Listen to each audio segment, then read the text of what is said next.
Paws to Angela. Angela, Woo! What's up, Angela? Hey. congrats. Oh, she got that big round of applause. I'm going for the 46 over 46. That's All right, Angela. So, where are you tuning in from today? The internet is So, curious. okay, so oddly, I'm in Santa Fe, New Mexico. I normally am in Austin, Texas, but I am escaping the heat. I'm in the mountains. I'm going to Taos today. So I'm just buzzing around the mountains of New Mexico to escape Texas. I'll We be love back that. in a few weeks. quick. First of all, hi Angela. Excited to meet you. You're coming on my show in a few weeks. I'm excited for that. But how long are you going to be in Santa Fe for? I'm leaving today to go to Taos. Oh, I wish I knew that. We were there in April. I would have dropped a couple of recos there. We loved it. What a special place. Magical, It spiritual. is. Yeah, really beautiful. Yeah, we've had a really good time. We've been here a week. And I'm working on a lot of things that needed some like mental, really like dig in moments. And it's been great for that. That's I love that. fantastic. Love the grounded feeling. Well, I'm Um, trying. and we have Katie in the comments saying, "Should have taken me with you, Angela. It's hot as heck in here in Houston." So I Well, feel there's like, a lot of people that are here that have Texas license plates. So I'll just tell you, as I drive around, I'm like, I'm not the only one that said, let's get out of Dodge for a minute. yeah, totally. It's like my mom going to PV every January through March to escape the winter, the LA winter, nonetheless. It's not even that bad. What's PV? Is that Puerto Oh Vallarta? yeah, sorry. Yeah, Puerto Vallarta. That was a guess. Yeah. That was Good guess. a pretty good guess. Great guess. I'm good. But I'm good. A broken clock is right twice a day. It's okay. yeah, that's true. But besides that, Angela, let's dig into this really awesome project that I've been hearing about called Sully's Sandbox. Can you tell us a little bit more about it and what is the inspiration behind the name? I love it. It's very Web3-ish, which I'm a big fan of. So yeah, let's hear a little bit more. Sure. So Sully is a real live dog. He is the mascot of the company. He's a Scottish Terrier. And Sandbox, as most people know, if you're in tech and you're a developer, when you're trying to solve problems, you're working in a sandbox before it goes live to production and where people can see it.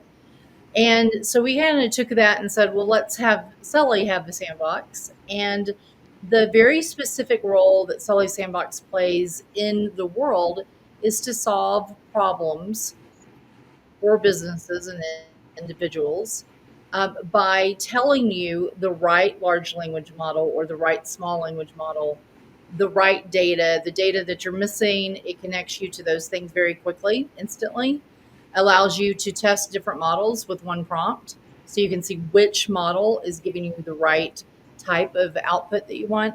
And also, this is really cool. You do not have to be a developer to plug the models into your existing systems. We built generative AI to do that for you. So it removes the friction that I see in the market right now. Right now, only 1% of the companies have access to the right talent and the right capabilities to use AI, data, and automation effectively. It should not be like that. It should not be just 1%. So this is an equalizer. It makes 99% of businesses be able to use it. It's very affordable. And Sully is the guide. So when you're getting help, Sully's the man. He's the one that's helping you. Oh, I love that. I love that. It reminds me of those, like no code tools, right? That kind of lower the barrier to entry for really everyone who isn't a developer. But then you're taking it a step further to connect people with data sets, to connect companies with the right data Right. sets. Yeah. So, And also people, practitioners that really know what they're doing. The data is vetted, the models are vetted, the people are vetted. So you're not having to wonder, is this a good model? Am I safe? Am I using copyrighted material? You're not having to go through that. So I think it's just so important that we don't cause people and businesses to be left behind in this inflection point that is around automation and AI. I love that. Wow. It's incredible. And recently, I mentioned it just a few minutes ago, but you were named on Forbes top 50 over 50. Tell us a little bit more about that. I have to tell you, I was humbled by it. I was not expecting it. When they asked us to answer their questions, you go through an interview process and stuff. And had looked at who was on it the years previous, and I was like, wow, okay, I'll go through this, but I don't think I'm actually going to make the list. So I was so surprised when it came out. And I will tell you, the thing I like the most about it is the fact it has already given us more exposure, so much more exposure, which means we can actually get the solutions that we build out to more people because more people know about us. Right. And to me, that's the best thing about these. The thing I don't like about it, and I talk about this a lot, is there's no way for me to get these awards like from Forbes and Inc. and stuff without my team. And what ends up happening is I'm the one that gets all the accolades, and really it should be for my entire team. Because this is not a one person show, and there's no way that the things that we're doing is happening just because of me. So that part I don't like. I wish there was like a way for them to get the recognition too. Well, I think that the light that's being shined on you specifically during this process enables you to shine a light back on the team. So it gives you a larger platform to Yeah. have your megaphone and share that. So kudos Yeah. to you on that. Congratulations. Yeah, it's been a lot of fun. I have people. This is odd, right? I have people reaching out to me that I haven't heard from in decades. So I'm like, what? I don't even know how they found out that this happened, but it really tells you how what the reach of Forbes is. Totally. I love that.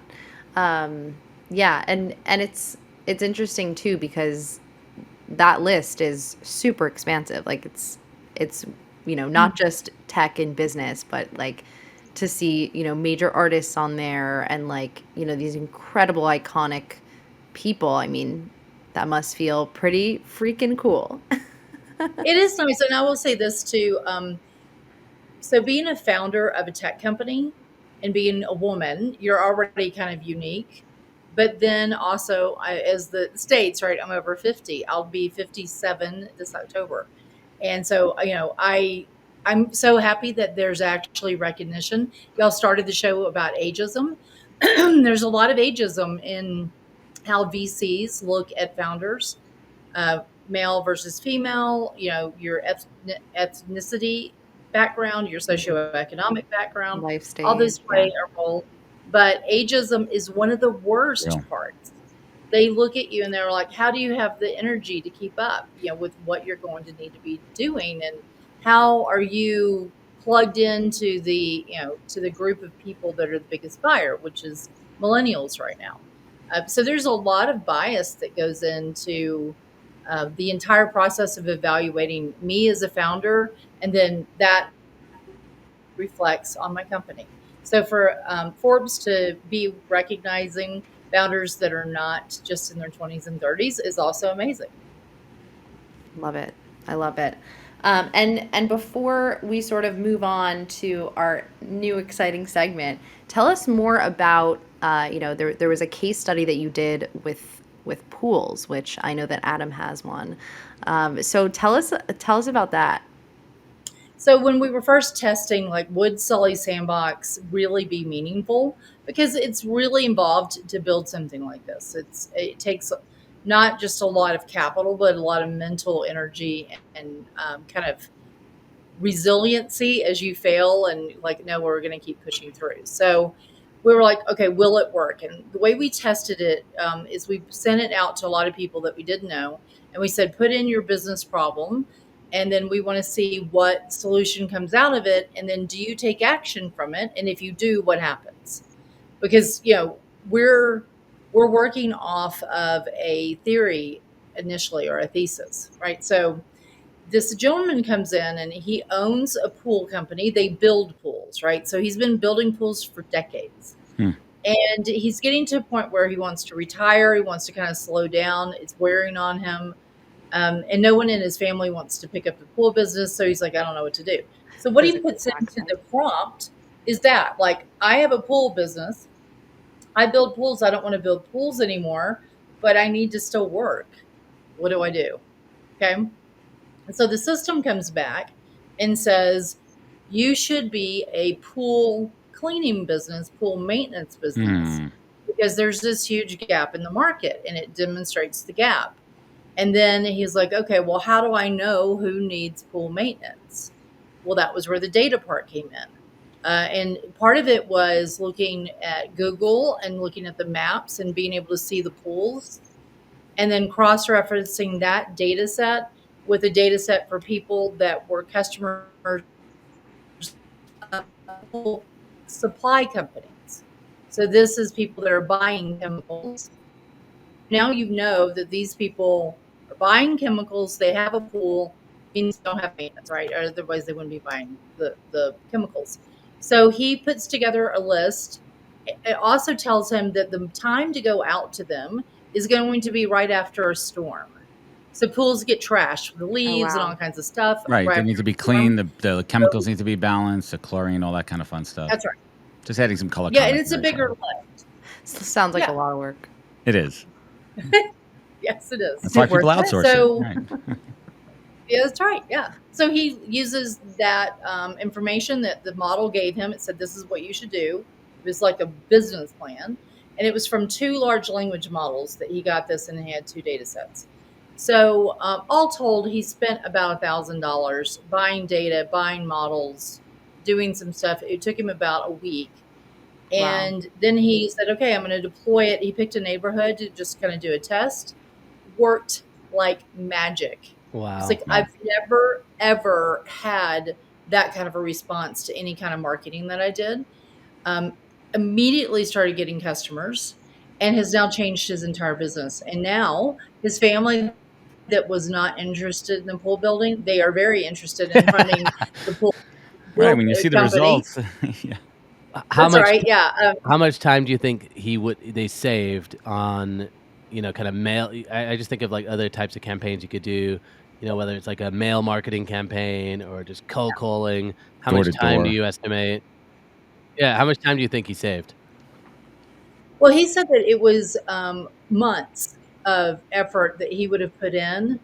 And Wow. he said he also doesn't think he ever would have come up with a solution. So Well, he said it changed his entire game as far as his profession and his livelihood for his family. So it was huge. He now is making a few $1,000,000 Wow. a year doing pool cleaning. Yeah. Wow. yeah, That's I'm a about to slay, pivot. as we would call. That's Right. incredible. That's a great case That's study. I right. love it. The And, Wow. power of AI but, used the right uh, way. yeah, that's right. And Sully was the guide, right? So we try to keep it fun. Sully is, we're going to have little Sully dogs out soon. So I will definitely make sure that y'all get one. But Yeah. I love it. think Love it.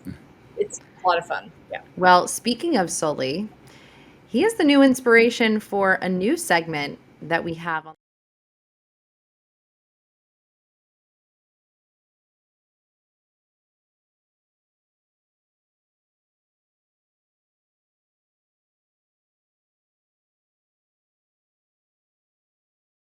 What kind of dog is Sully? Sully is a Sully. Scottish Terrier. I like that.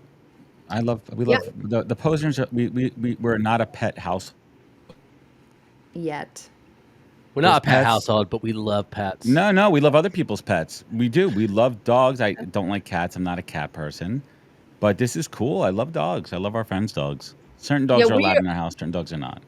we are a huge animal friendly, pet friendly company. We celebrate them. We celebrate their birthdays. Like they get on Zoom calls. The only reason why Sully's not literally sitting here right now on the camera is he's on a walk. But Sully is, he's just, like I said, he's just a representation of how we feel about pets. And I think it's just so much better for people in work when they get to be around, whether they're So cat true. people, dog people, whatever Yeah. bird, pick So your true. animal.